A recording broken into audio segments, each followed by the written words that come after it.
puisque nous allons parler du courage. Alors du courage, on en a besoin à tout âge.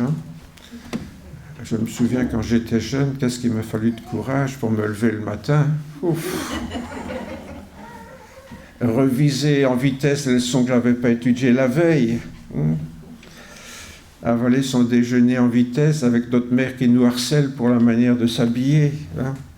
Quel de courage il faut quand on est jeune. Arriver à l'école sans savoir si on va être interrogé ou pas. Ah là là. Heureusement, tout ça est derrière moi maintenant. On a vu la semaine passée les différentes formes de courage. Je vous rappelle qu'il y a 6 formes de courage différentes. Je vous renvoie à cela. Et c'est intéressant parce qu'on a pu voir que certaines formes de courage, ça va, on l'a peut-être. Mais dans d'autres formes de courage, on a toujours des progrès à faire parce que bien souvent, on en manque un peu. Et pour cela, bien sûr, le Seigneur est avec nous. Et c'est plus particulièrement ce que nous allons voir ce matin, c'est comment le Seigneur peut nous aider, tout d'abord à ne pas perdre courage.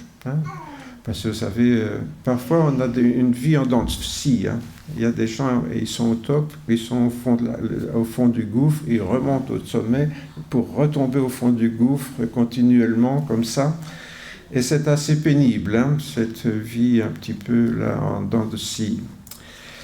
Le courage qu'on peut trouver dans la présence de Dieu. Parfois, je me pose des questions, à quoi ça sert d'être chrétien, quand je vois des chrétiens qui sont toujours découragés. Bon, alors, ils me regardent et disent « Oh, mais toi, tu n'as jamais de problème. » Voilà. C'est normal, un pasteur n'a jamais de problème. C'est pour ça qu'il est toujours en forme, vous voyez. Il ne sait pas ce que c'est que la vie de devoir aller travailler pour gagner la croûte de sa famille, et d'avoir des charges à assumer dans l'église. Un pasteur, il ne sait pas ça, alors il ne comprend pas. Voilà. Et aussi le courage qu'on peut puiser dans la communion avec Jésus et avec nos frères et sœurs, parce que très souvent, quand les gens sont découragés, ils se coupent de tout. Ils ne prient plus, ils ne lisent plus la Bible, ils ne viennent plus aux réunions. C'est le meilleur moyen de retrouver courage quand on l'a perdu. Et bien sûr, quand on est en forme, c'est le moment d'encourager les autres qui peut-être ne le sont pas. On va voir ça.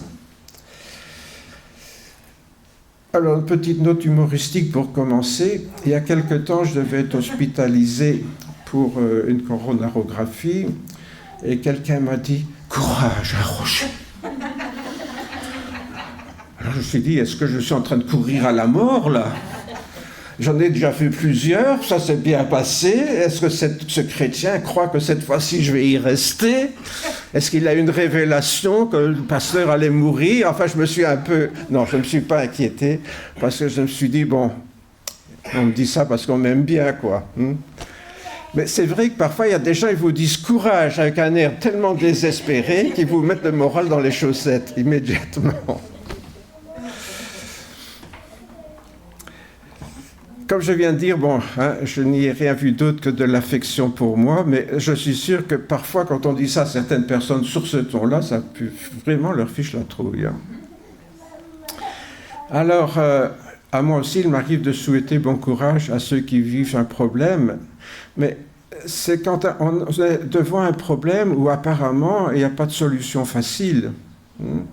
Devant un chagrin, la perte d'un être cher, c'est pas parce qu'on dit à quelqu'un courage qu'il n'aura plus de chagrin d'avoir perdu un enfant ou d'avoir perdu un parent. C'est pas aussi simple que ça. Et parfois, si on a des factures à payer et puis que notre compte en banque est vide, c'est pas en disant courage que ça va remplir le compte en banque. Vous voyez. Donc, c'est vrai que parfois, les gens ont vraiment de bon courage et que il y a peut-être la moyen de les encourager autrement qu'en leur disant bon courage simplement. Après dire bon maintenant j'ai la conscience tranquille, je suis un bon chrétien, je lui ai dit bon courage, j'ai fait mon devoir, voilà. Non, ça c'est peut-être un peu simple. Autrement dit, nous devrions souvent associer de bonnes raisons de garder courage pour ne pas le perdre. Parce que si on n'a pas de bonnes raisons de le garder, c'est difficile de garder ce courage quand on le perd. Alors, qu'est-ce qui pourrait nous faire perdre courage?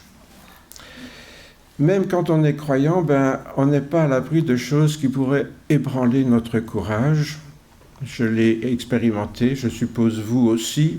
Tous ceux qui ont un peu d'expérience dans la foi chrétienne savent qu'il y a parfois des épreuves qui pourraient nous faire perdre courage. Et voilà, c'est comme ça nous tombe dessus et on n'a pas choisi. Et on doit lutter pour reprendre courage. Alors, qu'est-ce qui peut nous faire perdre courage? Tout d'abord, des épreuves lourdes et répétées. Vous savez, il y a des choses comme ça qui nous donnent l'impression que soit que Dieu veut nous punir de quelque chose, soit qu'il nous a abandonnés. Pourquoi? Parce que, une fois ça va, 2 fois ça va, 3 fois ça commence à être lourd. Vous comprenez, quand ça recommence des épreuves en série, on a beau se dire, comme disent les païens, jamais 203, quand même, ça n'encourage pas pour autant. Autrement dit, on a l'impression, malgré qu'on est chrétien, que Dieu n'est plus là, ou bien, pire peut-être, que Dieu nous punit. Et ça, je crois que beaucoup de chrétiens ont hérité de la théologie de l'Ancien Testament. Quand il nous arrive une épreuve, c'est une punition. Mais on est dans le Nouveau Testament, mes frères et sœurs. On n'est plus dans l'Ancien Testament où Dieu use le bâton quand on est pas sage et nous donne la carotte quand on a bien marché. Vous voyez, on n'est pas des ânes. On n'est plus dans ce système punition-récompense. Or, des chrétiens raisonnent encore comme ça quand ils ont un problème. Alors, qu'est-ce que j'ai fait pour que le bon Dieu me punisse? Non, ce n'est pas forcément une punition, c'est peut-être tout simplement une épreuve que Dieu permet pour nous affermir dans la foi, pour nous faire grandir. Mais Job était un petit peu comme ça. Il est toujours dans l'Ancien Testament. Si je dis je veux oublier mes souffrances, laisser ma tristesse et reprendre courage, je suis effrayé de toutes mes douleurs. Quand je pense à Dieu, j'ai peur de lui. Dieu a brisé mon courage, le Tout-Puissant m'a rempli d'effroi. Nous avons ici un homme qui est croyant, profondément croyant, puisque Dieu l'a pris en exemple, rappelez-vous un peu avant, en disant « Satan, t'as vu mon serviteur Job, comme il est fidèle ?» Donc voilà un homme qui est vraiment croyant et qui confesse dans le malheur qu'il a peur de Dieu. Pourquoi? Parce que la théologie de l'époque ramenait tout à récompense-punition. Donc, s'il m'arrive un malheur, c'est que Dieu est fâché sur moi. Et si Dieu est fâché sur moi, j'ai des bonnes raisons d'avoir peur. Oui. On connaît aussi le psaume 22 qui, avant d'être prophétique, était un psaume de David. « Mon Dieu, pourquoi m'as-tu abandonné? Et t'éloignes-tu sans me secourir, sans écouter mes plaintes ?» Ça aussi, on pourrait se le dire. Voilà, le Seigneur m'a laissé tomber. Il ne me punit pas, mais il m'a laissé tomber. Il ne s'occupe plus de moi, il a autre chose à faire de plus important. Ma petite personne ne l'intéresse plus. Voilà. Maintenant, nous savons aussi que cette phrase, Jésus l'a prononcée sur la croix. L'a prononcée sur la croix, peut-être pas parce qu'il croyait que Dieu l'avait abandonné, parce qu'il y a une certaine théologie qu'il comprend comme ça. Donc j'ai entendu certains chrétiens et pasteurs qui disent, à ce moment-là, Jésus avait sur lui le péché du monde, donc Dieu l'a abandonné. D'autres, dont je suis, voient plutôt une parole qui renvoie ses auditeurs au psaume 22. Pourquoi? Parce que le psaume 22 décrit ce qu'il est en train de vivre et ne pouvait que prouver que ce qui se passait était l'accomplissement des plans de Dieu, de la prophétie de Dieu. Et surtout, la deuxième partie du psaume 22 est un chant de victoire. Donc, on ne reste pas sur ce « Mon Dieu, pourquoi m'as-tu abandonné ?» mais la suite du psaume, si vous voulez le lire, vous verrez que là, c'est le psalmiste qui retrouve cette joie d'être au milieu de l'assemblée de ses frères.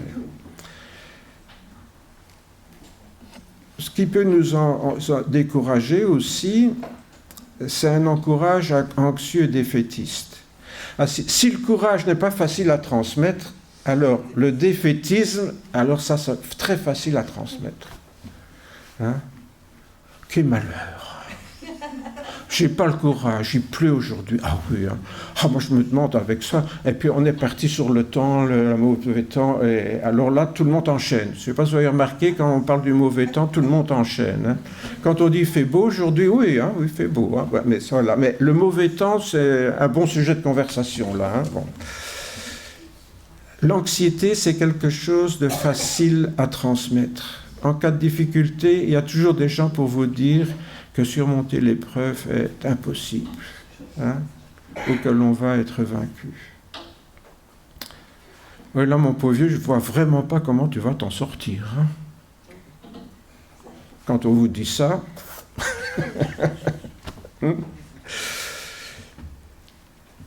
Moïse dit au peuple, « Vous avez murmuré dans vos tentes, et vous avez dit, c'est parce que l'Éternel nous hait qu'il nous a fait sortir du pays d'Égypte, afin de nous livrer entre les mains des Amoréens et de nous détruire.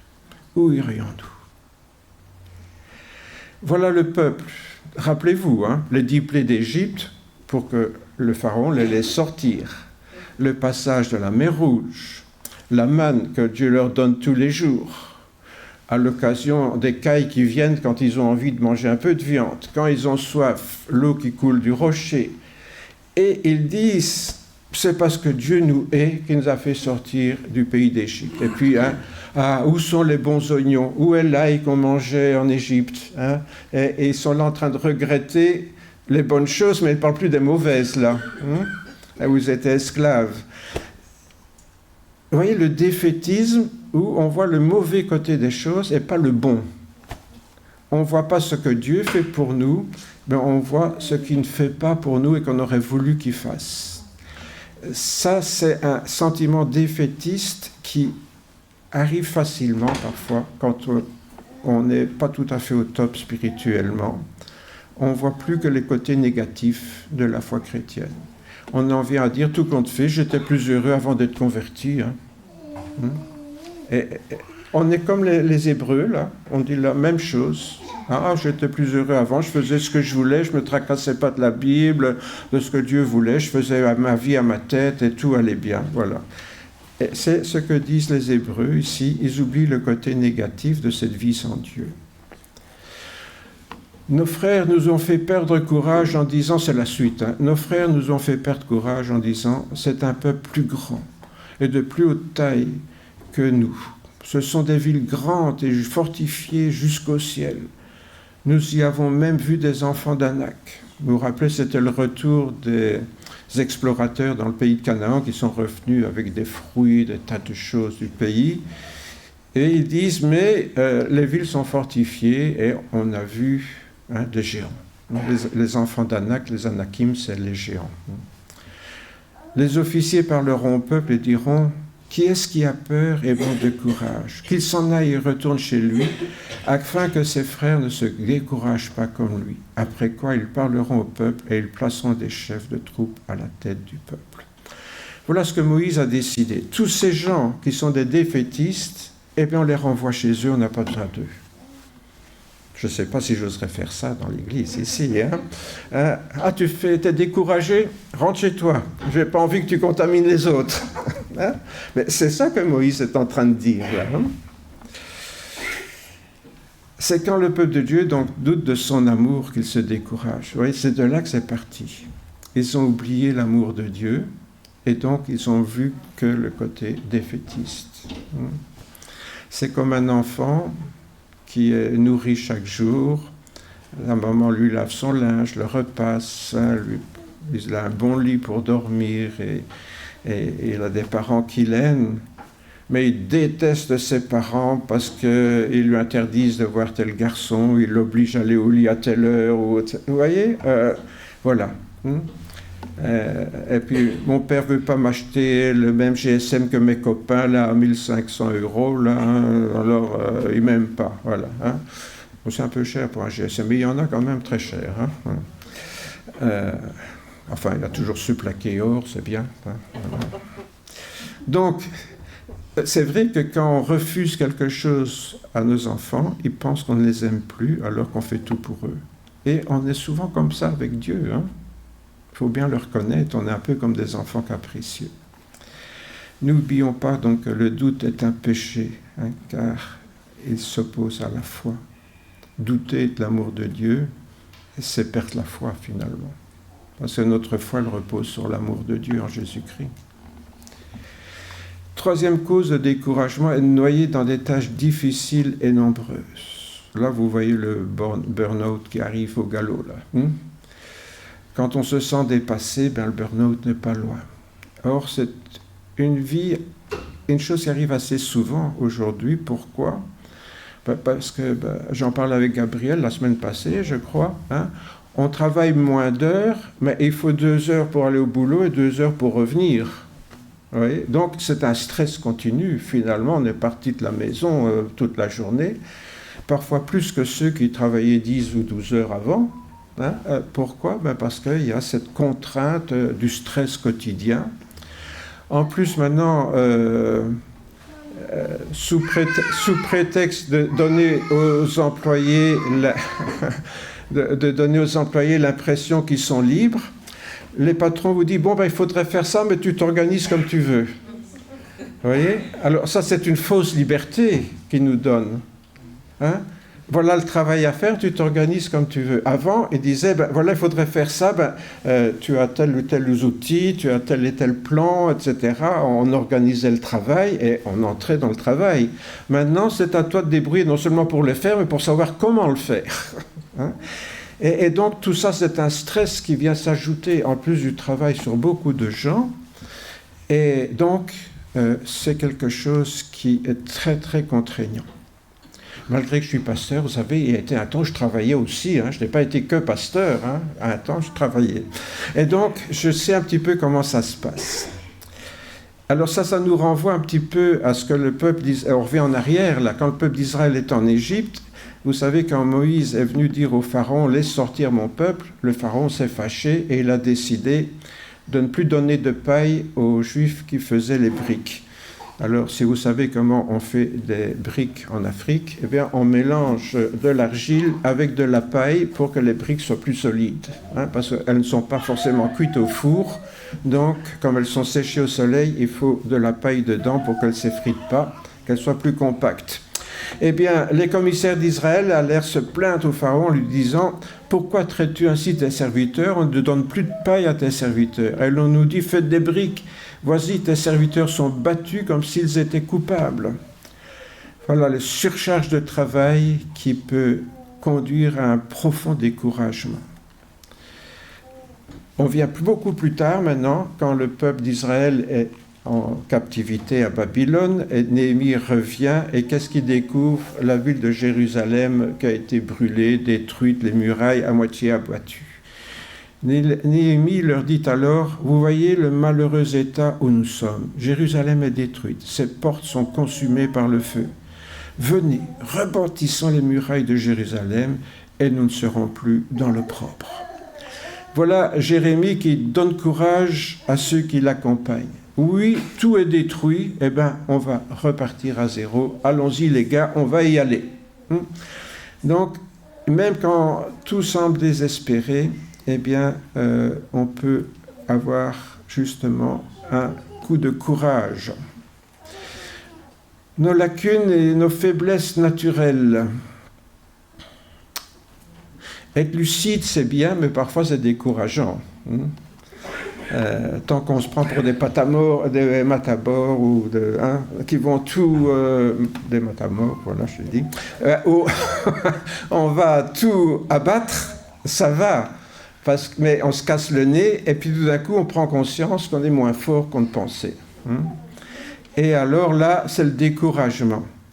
Le découragement, pourquoi ? Parce qu'on ne peut plus dire c'est la faute des autres. Ça, c'est toujours bien quand on peut dire c'est la faute d'un tel. Là, on ne se décourage pas trop parce que ça a foiré, mais ce n'est pas de ma faute, c'est de sa faute. Ouais.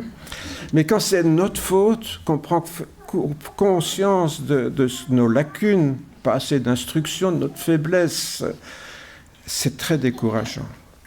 On peut faire tout son possible pour plaire à Dieu, par exemple, et découvrir qu'on a tout faux, mais sans chercher et parvenir à se corriger.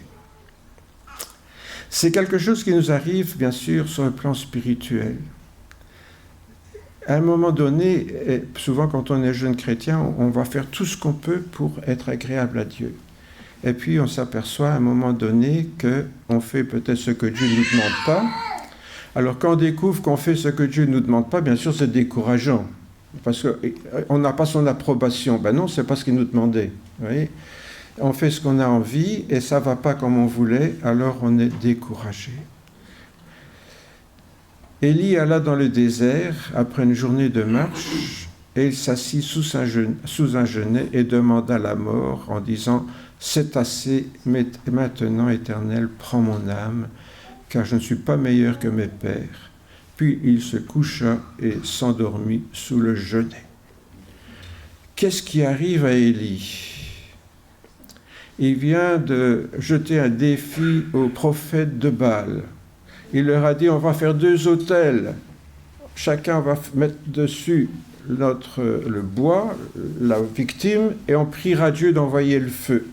Bien sûr, les prophètes de Baal n'ont pas réussi, puisque c'est un faux Dieu, tandis que Élie, quand il a prié, le feu de Dieu est tombé sur l'autel, a tout consumé, même les pierres et même l'eau qu'il avait mis dessus pour prouver la puissance de Dieu. Eh bien, après ça, qu'est-ce qu'il entend ? La reine Jézabel dit « Ah, tu as tué mes prophètes, ben, je vais te liquider aussi. » Du coup, Jérémie se sauve dans le désert, et voilà ce qu'il nous dit. « C'en est assez, Seigneur. Maintenant, prends mon âme. Je ne suis pas meilleur que mes pères. » Et il se couche sous un genêt, il s'endort. Décourager notre prophète, là. Comme quoi, on peut être en haut, et puis la chute peut être très rapide. Imaginez-vous, moi je ne sais pas, je me vois mal demander à Dieu de prier et d'envoyer la foudre sur l'autel. Je ne pense pas que j'aurais la foi pour le faire. Élie avait une beaucoup plus grande foi que moi. Et puis tout d'un coup, paf, il dit au Seigneur des choses que moi je ne lui ai jamais dites parce que je n'ai jamais tombé aussi bas que lui. Vous voyez ? Donc ça va très vite, la chute peut être très rapide. Le psalmiste dit « Les malheurs m'environnent, les châtiments de mes iniquités m'atteignent. Je ne puis en supporter la vue. » Vous voyez le problème, quand on lit l'Ancien Testament comme le Nouveau, on retombe dans cette théologie, si j'ai de malheur, c'est parce que Dieu me punit. Et ça décourage les chrétiens, forcément, puisqu'ils se trompent d'alliance. Ils sont dans la nouvelle alliance et ils croient toujours qu'ils sont dans l'ancienne. Le châtiment de mes iniquités m'atteigne, je ne puis en supporter la vue. Ils sont plus nombreux que les cheveux de ma tête, et mon courage m'abandonne. Voilà comment nos faiblesses, parce que c'est vrai qu'on peut commettre des péchés, mais si on va chercher le pardon du Seigneur, on ne perd pas courage. Si on ne reçoit pas le pardon du Seigneur, bien sûr, c'est là qu'on se décourage. Le pire, bien sûr, comme je viens de le dire, c'est de se savoir seul responsable de ses malheurs, ou de le croire en tout cas. J'aime bien cette parole, qui n'est pas une parole biblique. Le courage, ce n'est pas être libre de toute crainte, donc ne jamais avoir peur. Le courage, c'est être effrayé et continuer tout de même. C'est bien dit ça. Le courage, c'est être effrayé et continuer tout de même. Le courage qu'un croyant peut trouver dans la présence de Dieu. Notez bien, je distingue un croyant avec ce qui puise en Dieu, ça peut être un juif, peut-être même un musulman, pourquoi pas, et un chrétien qui trouve son courage en Christ. Oui, ce n'est pas tout à fait la même chose. Déjà dans l'Ancienne Alliance, le peuple de Dieu est invité à puiser son courage, sa confiance dans la présence de Dieu. Dans Josué, le Seigneur lui dit, au travers d'un envoyé, « Ne t'ai-je pas donné cet ordre? Fortifie-toi et prends courage. Ne t'effraie point et ne t'épouvante point, car l'Éternel ton Dieu est avec toi dans tout ce que tu entreprendras. » Si j'ai peur, comme on vient de le voir, je continue quand même. Pourquoi? Parce que l'Éternel, mon Dieu, est avec moi. Cela, n'importe quel croyant qui a sa foi en Dieu peut le dire, même un juif dans l'Ancienne Alliance, où déjà le Seigneur disait à son peuple « Fortifiez-vous et ayez du courage, ne craignez point, ne soyez point effrayés, car l'Éternel ton Dieu marchera lui-même avec toi, il ne te délaissera pas, et il ne t'abandonnera pas. » Si Dieu le dit à des croyants de l'Ancienne Alliance, encore plus vrai est la chose pour nous dans la Nouvelle Alliance. Le peuple d'Israël donc avait reçu la promesse que dans la mesure où il se conformait au commandement de Dieu, il n'aurait rien à craindre, car Dieu serait toujours à ses côtés. Car dans l'Ancienne Alliance, il y avait cette condition, il fallait se conformer au commandement de Dieu. Ça revient tout le temps. Si tu écoutes la voix de l'Éternel ton Dieu, si tu es fidèle au commandement que l'Éternel ton Dieu t'a donné, etc. Ça revient comme une rengaine tout le temps dans l'Ancien Testament. Alors le Seigneur te bénira, alors le Seigneur ton Dieu sera avec toi, etc. Donc il y a toujours cette condition, on est toujours dans la théologie de la carotte et du bâton. Si tu obéis, tu es béni. Si tu désobéis, tu es puni. Vous voyez, ça revient toujours. Mais bien sûr, si nous sommes dans les voies du Seigneur, raison de plus pour être encouragé par cette promesse du Seigneur. David dit à Salomon, son fils, donc fortifie-toi, prends courage et agis, ne crains point, ne t'effraie point, car l'Éternel Dieu, mon Dieu, sera avec toi. Il ne te délaissera point, il ne t'abandonnera point, jusqu'à ce que tout l'ouvrage pour le service de sa maison soit achevé. Salomon avait le devoir, ou en tout cas la responsabilité de construire le temple de Dieu et de diriger son peuple, et c'était une lourde responsabilité. Donc son père lui donne des paroles pour l'encourager, en lui disant que le Dieu qui a été avec lui sera aussi avec son fils Salomon. Et pourquoi faire? Pour faire tout un ouvrage. Je viens de le dire, parfois c'est un ouvrage trop grand qui pourrait nous décourager. Et parfois, quand on voit nos responsabilités de chrétiens, on pourrait être aussi découragé, se dire « mais ça, j'y arriverai jamais ». Nous, en plus de ce que David pouvait dire à Salomon, nous savons que nous avons le Saint-Esprit avec nous, ce que Salomon, évidemment, n'a pas reçu, vu qu'il était dans l'Ancienne Alliance. Daniel aussi a été encouragé par un ange ou un être céleste qui lui est apparu. Il me dit « Ne crains rien, homme bien-aimé, que la paix soit avec toi. Courage, courage. » Et comme il me parlait, je repris des forces et je dis « Que mon Seigneur parle, car tu m'as fortifié. » Rappelez qu'en hébreu, courage, c'est « sois fort ». C'est être fort, le courage. Remarquez ici que, comme on l'a vu tout à l'heure, notre foi vient de l'assurance d'être aimé du Seigneur. Lorsque le peuple d'Israël doute de l'amour de Dieu, il perd sa foi, il perd sa confiance en Dieu. Ici revient cette idée, prends conscience que Dieu t'aime et ta foi sera forte et donc ton courage aussi sera fort et ta force suivra pour faire le travail. Vous voyez, il y a un enchaînement là. Si on perd conscience de l'amour de Dieu, eh bien on se décourage, on perd les forces et on n'est plus capable de faire le travail. Voici deux croyants donc qui ont confessé leur insuffisance devant la tâche à accomplir que Dieu leur avait confiée, aussi bien Daniel que Salomon. Cette disposition de cœur est agréable à Dieu qui vient les encourager en leur témoignant une affection toute particulière. Lorsqu'on prend conscience de notre insuffisance, comme je le disais tout à l'heure, on peut être découragé. L'autre alternative, c'est prendre conscience de l'amour de Dieu. Notez bien, c'est la priorité. On pourrait dire à Dieu, « Seigneur, fortifie-moi ». C'est mettre la charrue avant les bœufs. Qu'est-ce qu'on devrait dire quand on est découragé? « Seigneur, donne-moi de reprendre conscience de ton amour ». C'est ça la clé. Parce que je peux dire, Seigneur, tu vois, fortifie-moi, fortifie-moi. C'est quoi fortifie-moi? Je ne sais pas, moi, fais un miracle, envoie-moi ton Esprit Saint pour que je devienne capable de faire des prodiges, ou je ne sais pas. Non, ça commence, Seigneur, fais-moi prendre conscience de ton amour. Parce que s'il n'y a pas ça, le reste ne suivra pas. Vous voyez? Le faux courage attend les grandes occasions. Encore une pensée. Le véritable courage consiste à surmonter les soucis et les problèmes de la vie quotidienne. Vous savez, parfois, avant de commencer, on attend un miracle. On attend un miracle. Alors que Bien, le courage, c'est les petites choses de la vie quotidienne. Parfois, on oublie le courage des mamans. Vous savez, s'occuper de sa famille tous les jours. Hein, Françoise me dit souvent, oui, tout le travail que je fais, on ne le voit pas. Et je crois que beaucoup de femmes peuvent dire la même chose. Tout le travail que je fais, on ne le voit pas. Donc on ne dit pas merci, donc il n'y a pas d'applaudissements, donc voilà.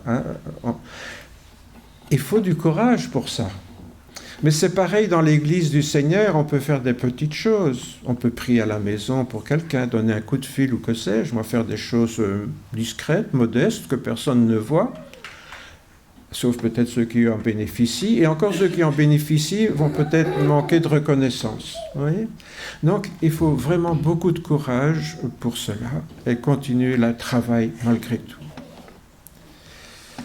Maintenant, je vais parler du courage que les chrétiens puissent dans la communion avec Jésus, qui est un pas de plus par rapport à ce que le peuple d'Israël pouvait faire en puisant son courage dans les promesses de Dieu. Au cours du ministère terrestre de Jésus, les gens recherchaient surtout des bénédictions matérielles, comme la guérison le plus souvent. Et Jésus ne manquait pas d'encourager leur foi en lui. Pourquoi ? Là, on a affaire à des gens qui sont, rappelons-nous, toujours dans l'ancienne alliance. Encore récemment, on me disait, tiens, pourquoi on ne voit plus Jésus faire autant de miracles que quand il était sur la terre ? Jésus a exercé son ministère toujours dans l'ancienne alliance. Et forcément, le peuple fonctionnait de la même façon que dans l'ancienne alliance. Le peuple de Dieu n'avait pas reçu le Saint-Esprit à cette époque-là, ni la force qu'il communique. Donc, il faut bien comprendre ça. Jésus ne va plus agir aujourd'hui comme quand il était sur terre, puisque aujourd'hui il est dans la nouvelle alliance, et nous sommes aussi, j'espère. Mais là, il était avec des gens de l'ancienne alliance qui ne voyaient que les choses matérielles et les bénédictions matérielles. Je ne sais pas si vous l'avez remarqué, quand vous lisez l'ancienne alliance, quelles sont les bénédictions que Dieu promet ? Toujours des bénédictions matérielles. Et les chrétiens se basent là-dessus pour toujours demander des bénédictions matérielles, alors que si on lit le Nouveau Testament, c'est des bénédictions spirituelles que Dieu promet. C'est plus des bénédictions matérielles. Zut alors. Zut alors. Ça ne m'arrange pas du tout, ça. J'aurais préféré vivre dans l'Ancien Testament, là au moins, on pouvait demander à Dieu des bonnes choses, il suffisait de bien obéir à tous les commandements, alors il n'y a pas de problème, on avait tout ce qu'on voulait. Vous voyez, non, ici on est dans une période de transition. Jésus est sur la terre, il est venu apporter le royaume de Dieu, mais il n'est pas encore là, le royaume de Dieu. Et Jésus est en train de l'instaurer, il est toujours avec l'ancienne alliance. Jésus se retourna et dit en la voyant, « Prends courage, ma fille, ta foi t'a guérie. » Et cette femme fut guérie à l'heure même.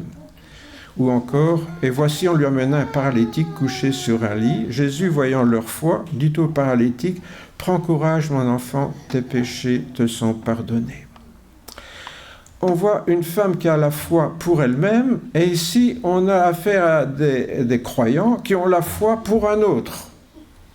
Ouais. C'est beau ça, mais ils ont la foi. Ils ont leur foi en Jésus, peut-être pour des bénédictions matérielles, mais ils ont leur foi en Jésus, et en cela, ils sont quand même exemplaires, parce qu'ils nous donnent l'exemple de gens qui ont placé leur foi en Jésus directement, ou aussi ils nous encouragent, peut-être nous, qui avons la foi, à avoir la foi pour ceux qui ne l'ont pas. Oui, et c'est pour ça que parfois on peut prier pour des gens qui ne sont pas croyants, mais on peut avoir la foi pour eux, comme ces personnes l'ont eu en apportant le paralytique. Ça m'avait toujours frappé, ça, que Jésus dit, voyons sa foi, non, il dit, voyons leur foi, ceux qui portent. Mais Jésus va attirer l'attention des malades sur le fait qu'il y a plus grave que la maladie physique et que le péché est une maladie spirituelle qu'il peut aussi guérir. Alors ça, c'est nouveau, ça. Ouais, ça, c'est nouveau. Et c'est bien plus important. Jésus avait prévenu ses disciples que le servir lui vaudrait d'être persécuté. Toutefois, la victoire finale leur appartiendrait. Je vous le dis, je vous dis ces choses afin que vous ayez la paix en moi. Vous aurez des tribulations dans le monde, mais prenez courage, j'ai vaincu le monde. Alors là, on est dans le domaine spirituel, là. Vous voyez ? Pourquoi ? Si vous voulez témoigner de votre foi en moi, vous aurez des problèmes. Drôle d'encouragement. Hein ? Si vous êtes mes disciples, vous aurez des problèmes. Ah, moi je croyais que quand on devenait un disciple de Jésus, on n'avait plus jamais de problème. Pourquoi ? Quand je me suis converti, il y a des gens qui témoignaient qu'avant, ils étaient malheureux, ils étaient tristes, ils avaient tas de problèmes. Maintenant, ils ont donné leur cœur à Jésus et tout va bien, tout baigne. Oui. Vous avez déjà entendu des témoignages comme ça ? Moi, j'en ai entendu beaucoup quand j'étais jeune. Tous les gens qui témoignaient se sentaient obligés de dire que depuis qu'on est chrétien, il n'y a plus de problème. Mais c'est un mensonge, parce que Jésus dit exactement le contraire. Si vous devenez chrétien, c'est là que les problèmes vont commencer. Drôle d'encouragement, mais Jésus ajoute, prenez courage, pourquoi j'ai vaincu le monde. Mais c'est pour après, c'est pas forcément pour tout de suite. Et donc ce n'est pas facile. La nuit suivante, le Seigneur apparut à Paul et dit « Prends courage, car de même que tu as rendu témoignage de moi dans Jérusalem, il faut aussi que tu rendes témoignage dans Rome. » Voilà Paul qui est dans une situation très dramatique où il risque de perdre sa vie. Et le Seigneur lui prend courage parce que j'ai encore besoin de toi. Voilà. Et c'est vrai que lorsque le Seigneur nous donne un travail à faire, on peut connaître des tribulations matérielles, hein? Bon, parce que là, l'apôtre Paul a connu pas mal d'épreuves physiques, mais là, le Seigneur lui demande de prendre courage parce qu'il a encore besoin de lui. Et je trouve ça aussi, c'est encourageant, de se dire que le Seigneur a besoin de moi. Ah, moi, ce n'est plus moi qui ai besoin de Dieu pour avoir du courage. C'est Jésus qui a besoin de moi, c'est pour ça que je dois prendre courage. Vous avez déjà songé à ça ? Lorsque vous êtes découragé. Et ce n'est pas le moment de te laisser aller, hein, le Seigneur a besoin de toi. Voilà. C'est ça que Jésus nous dit. Et attention, le Seigneur a encore besoin de toi, donc ce n'est pas le moment de perdre courage. Notez bien que cette promesse n'implique pas d'être épargné de la persécution, mais constitue un encouragement à poursuivre, malgré la persécution, le service que le Seigneur lui avait confié.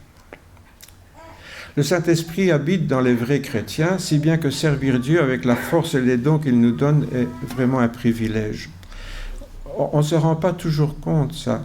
Le Seigneur nous donne des tâches, mais il donne aussi les outils. Les tâches de notre vocation, les outils, c'est le Saint-Esprit qui habite en nous et les dons du Saint-Esprit pour accomplir ce qu'il donne. Vous pouvez remarquer que dans le Nouveau Testament, surtout dans la théologie de Paul, les dons et les ministères vont ensemble, parfois au point de se confondre. Si Dieu nous donne un ministère, il nous donne le don qu'il faut pour l'accomplir.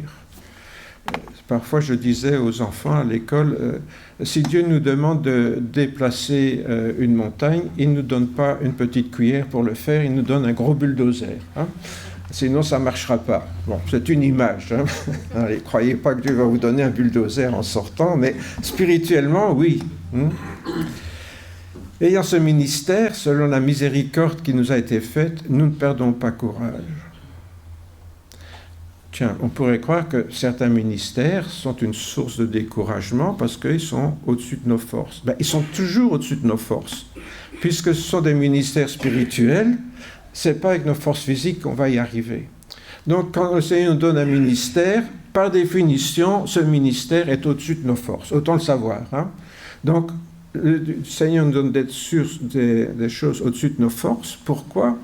Parce que c'est avec ces dons spirituels, avec les ministères, les charismes qu'il peut nous donner et le Saint-Esprit qui habite en nous, que nous allons pouvoir y arriver. Je continue un peu plus loin. Et alors même que notre homme extérieur se détruit, notre homme intérieur se renouvelle de jour en jour. C'est pourquoi nous ne perdons pas courage. Je vous ai mis ça parce que c'est quelque chose que je vis personnellement. Bon, forcément, avec l'âge, le bonhomme se détraque un peu de partout. C'est les oreilles, c'est les yeux, c'est le dos, et d'autres choses dont je ne vous parle pas. Tout ça se détraque. Et voilà, c'est comme ça avec l'âge. Mais je peux dire, comme dit Paul, gloire à Dieu, l'homme intérieur se renouvelle de jour en jour avec le Seigneur. Et ça, c'est vraiment le miracle qui nous renouvelle dans le courage. Même les corrections du Seigneur sont un privilège. Oui. Les corrections du Seigneur seraient-elles un privilège? Ben oui, puisque le Seigneur ne corrige que ses enfants. Les autres, il ne les corrige pas. Vous avez déjà songé à ça? Dieu ne s'occupe pas des païens. Tout ce qu'ils font, ça leur retombe sur la tête, c'est leur problème. Mais ne croyons pas que Dieu s'amuse à punir les païens. Par contre, nous, il ne nous punit pas, il nous corrige. C'est pas pareil. Corriger, c'est donner une épreuve pour redonner des forces et remettre quelqu'un dans le droit chemin. Corriger, c'est ce qui est tordu. Voilà. Ce qui est tordu, on va le remettre droit. En orthographe, comme pour tout le reste. On corrige. Bon, comme les tables de multiplication, tout ce que vous voulez, il faut corriger, remettre ce qui est droit. Et parfois, nous, on a besoin aussi d'être corrigé, d'être redressé. Et le Seigneur, eh bien, dans ce cas-là, nous permet certaines épreuves. Et en général, là, on sait pourquoi. On sait pourquoi. Ce qui nous arrive, le Seigneur veut me rappeler à l'ordre, là. Vous avez oublié l'exhortation qui vous est adressée comme à des fils. Mes fils, ne méprise pas le châtiment du Seigneur, ne perds pas courage lorsqu'il te reprend. Le Seigneur le fait parce que nous sommes ses fils et ses filles. Il ne s'amuserait pas à corriger ceux qu'il n'aime pas. Le courage, ce n'est pas de subir la loi du mensonge triomphant, mais c'est chercher la vérité et la proclamer avec assurance. Nous vivons dans un monde où le mensonge est triomphant. Regardez les fake news. Il y en a partout. C'est tellement bien fait qu'on croit que c'est vrai. Forcément. Un mensonge, il faut qu'il ressemble à la vérité, sinon on ne le croit pas. Et c'est dans tous les domaines. Vous pouvez dire n'importe quel domaine, et il y a des fake news. On vit dans un monde où le mensonge est triomphant. Pourquoi? Jésus l'a dit. C'est qui est le père du mensonge? C'est le diable. Le diable est le père du mensonge et en même temps il est le prince de ce monde. Comment est-ce qu'il va diriger le monde en étant le prince du mensonge? Avec des mensonges. Alors là, il est plus menteur que tous les politiciens réunis. Ah oui, parce que un politicien peut dire n'importe quoi, il sait qu'il ne le fera quand même pas. Mais le diable, c'est pareil. Il peut être vraiment le roi des menteurs. Et donc, chercher la vérité et la proclamer avec assurance, il faut du courage pour ça. Pour dire, mais qu'est-ce qui est vrai, qu'est-ce qui n'est pas vrai? Je vous le disais la semaine passée, même dans nos églises, même dans notre doctrine, il y a parfois des mensonges. Pourquoi? On dit ça vient de la Bible. Non, c'est pas vrai. Ça vient des premiers conciles de l'Église. C'est les premiers conciles des églises qui ont affirmé telle ou telle chose. Et après, les évangéliques ont repris ça en disant ça vient de la Bible. Parce qu'ils n'ont pas osé dire attention, c'est un mensonge. Vous voyez? Donc, il faut du courage. Encourager les autres, maintenant, je vais terminer par là, à placer leur foi en Jésus. Encore faut-il l'avoir fait soi-même. Bon. Encourager les autres, donc croyant ou non, c'est collaborer avec Dieu. Ça, il faut bien se dire, c'est un travail que le Seigneur me donne et en faisant ça, je suis collaborateur avec le Seigneur. Déjà dans l'Ancien Testament, ils s'aident l'un l'autre et chacun dit à son frère « courage ». Est-ce que, remarquez bien, l'association. C'est pour ça que j'ai choisi ce verset-là. Ils s'aident l'un l'autre et ils disent courage. Je vous ai dit en commençant tout à l'heure quoi? Que c'est bien dire courage à quelqu'un, mais il faut aussi faire quelque chose pour que ça lui donne du courage. Sinon, dire courage à quelqu'un sans rien faire, ça ne va pas l'encourager. Supposons que quelqu'un a un travail difficile. Il dit, hey, courage, quand est-ce que tu es libre? Bon, je viendrai t'aider. Alors là, on peut dire courage. Parce qu'en même temps, on propose un début de solution. Vous voyez? Mais malheureusement, souvent on dit courage, mais on ne dit rien. On ne fait rien. Ici, ils cédaient l'un l'autre et chacun dit à son frère courage. C'est en cédant qu'ils disent courage. C'est pas sans rien faire. Et ça, c'est un concept important pour redonner courage aux autres. Alors c'est valable pour des croyants, comme je le disais tout à l'heure, ou des non-croyants. Jésus s'arrêta et dit « Appelez-le ». Ils appelèrent l'aveugle en lui disant « Prends courage, lève-toi, il t'appelle ». L'aveugle jeta son manteau, se leva d'un bond et vint vers Jésus. Alors, faire quelque chose pour redonner courage à quelqu'un, ça peut être quoi? Ça peut être le conduire à Jésus. Prends courage, ne crois pas que Dieu ne s'occupe pas de toi. Ne crois pas que Jésus ne se désintéresse de toi. Moi, je l'ai expérimenté, tu peux vraiment mettre ta foi dans Jésus, il s'intéresse à toi comme il s'est intéressé à moi. Si je peux associer le mot de lui dire « prends courage » à la personne du Seigneur Jésus qui va faire quelque chose pour lui, il ne faut pas faire des fausses promesses non plus. Hein. Bon, dire à quelqu'un qui a le cancer, prends courage, Jésus va te guérir. Bon, si ça ne se passe pas, il ne voudra plus jamais entendre parler de Jésus. Il faut être prudent quand même. Mais prends courage, le Seigneur peut te redonner des forces, peut t'accompagner, t'aider à dépasser cette épreuve. Maintenant, je vous exhorte à prendre courage, car aucun de vous ne périra. Voilà un courage que l'apôtre Paul adresse non pas à des croyants, mais à des incroyants, puisqu'il est sur le bateau qui le conduit à Rome. Et là, il y a tous des soldats, c'est surtout des soldats qui sont là, et d'autres passagers.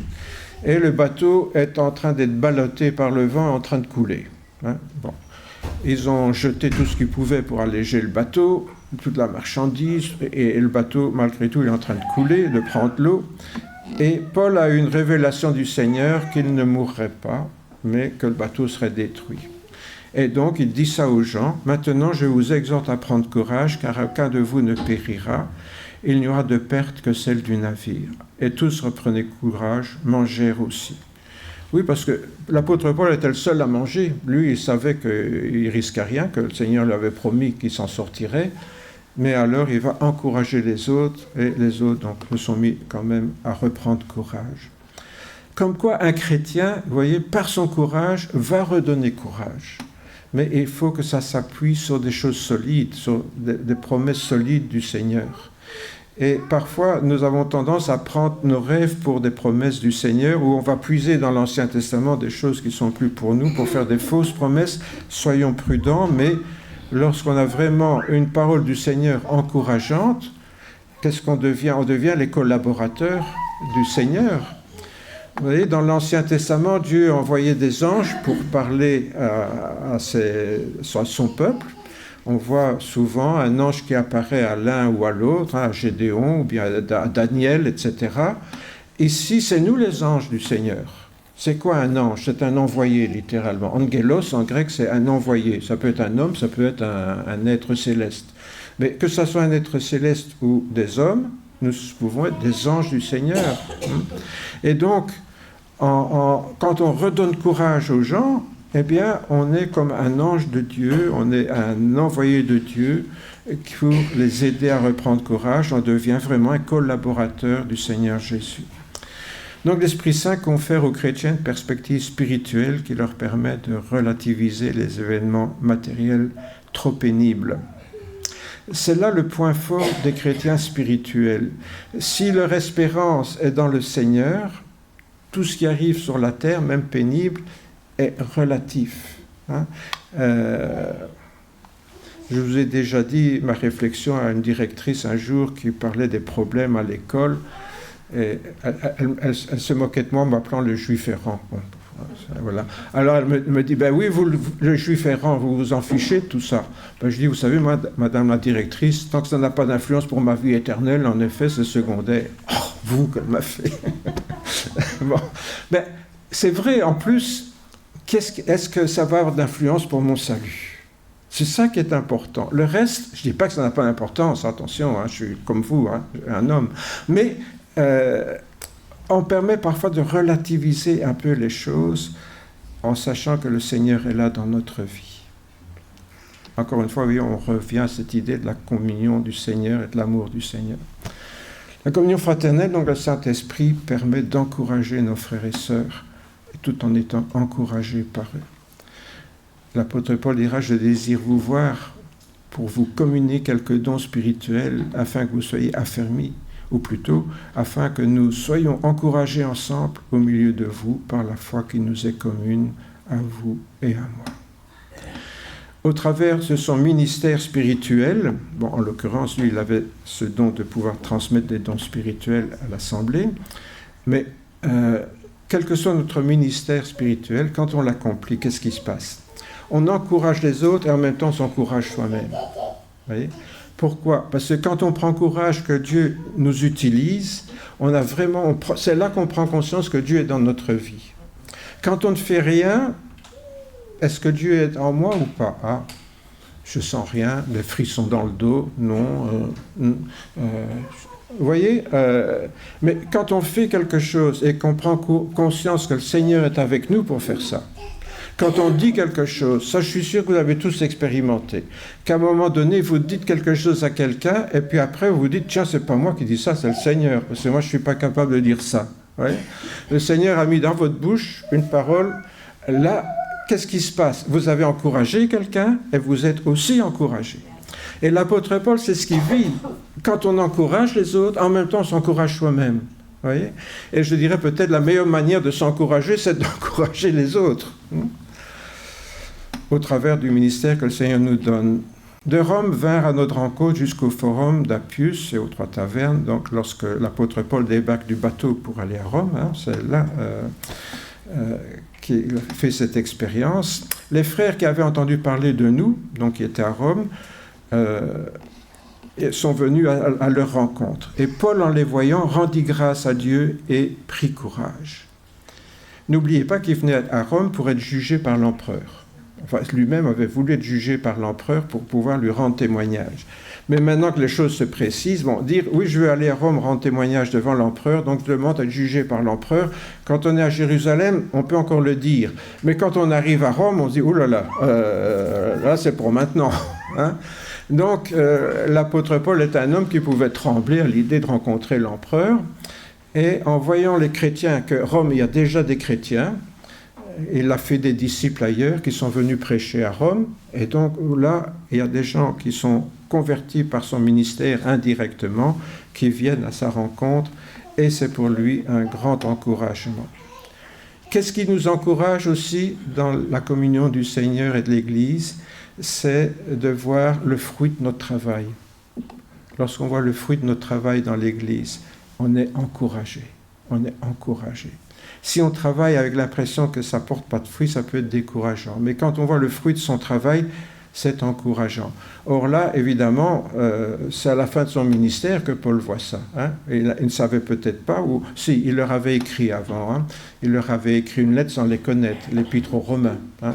Mais il ne les avait jamais rencontrés. Et donc là, il va rencontrer ces gens à qui il avait écrit auparavant. Cette capacité d'encouragement réciproque se révèle donc une source constante d'action des grâces. Rendre grâce à Dieu tout le temps en voyant cet encouragement interpersonnel au sein de la communauté chrétienne. Parfois le courage de cette petite voix qui au soir d'une journée difficile nous dit « je recommencerai demain ». Ça vous est jamais arrivé ça? Arrivé au soir, complètement fatigué, peut-être découragé même, peut-être comme Élie, prêt à s'endormir sous le genêt, hein, vous c'est sous votre couette là, hein, on est épuisé, on se dit c'est pas possible, j'y arriverai pas, et pouvoir se dire bon allez, courage demain, avec le Seigneur j'y arriverai. Hein. C'est en toi Seigneur que je puisse le courage de réaliser l'impossible. Pourquoi? C'était impossible, mais avec le Seigneur, c'est possible. Vous savez, il y a un petit dicton qui disait « c'était impossible, c'est pourquoi ils l'ont fait ». Mais je dirais plutôt « c'est impossible, c'est pourquoi je l'ai fait avec le Seigneur ». Je vous invite à prier. Oui Seigneur, nous te remercions parce que rien n'est impossible avec toi, rien n'est impossible de l'accomplissement de ta sainte volonté. Et cela, Seigneur, te demandons la grâce de pouvoir le comprendre et de le puiser dans ton amour. Seigneur, c'est vrai, nous sommes comme le peuple d'Israël. Parfois nous perdons courage. C'est parce que nous oublions ou nous avons perdu la prise de conscience de ton amour dans notre vie. Nous oublions que tu nous aimes comme un Père, et que même si parfois il t'arrive de nous reprendre, ce n'est pas pour le plaisir de nous punir, mais c'est pour nous ramener dans le bon chemin, parce que peut-être nous en sommes égarés, ou peut-être tout simplement parce que nous sommes en train de nous tromper de chemin, et que tu veux nous ramener dans le chemin où tu pourras vraiment nous bénir en nous permettant de nous accomplir pleinement. Oui, Seigneur, merci, parce que le courage, nous le réalisons quand nous sommes pleinement dans ta voie, en train d'accomplir tes projets pour nous, Seigneur. Merci, Seigneur, parce que nous ne sommes pas sur la terre par hasard, mais tu as des plans pour nous. Et lorsque nous sommes en train d'accomplir ce que tu nous demandes, nous réalisons combien tu es grand et puissant, combien ta présence est réelle dans nos vies, combien nous pouvons vraiment nous réjouir de ce que nous faisons avec le courage que nous donne l'Esprit Saint et ta grâce en nous. Oui, Seigneur, sois béni, parce que nous ne sommes pas seuls sur le chemin, mais chaque jour, Seigneur, notre main est dans la tienne et notre ambition est de poser nos pas dans les tiens, jour après jour, avec fidélité. Sois béni, Père, dans le précieux nom de Jésus, notre Seigneur.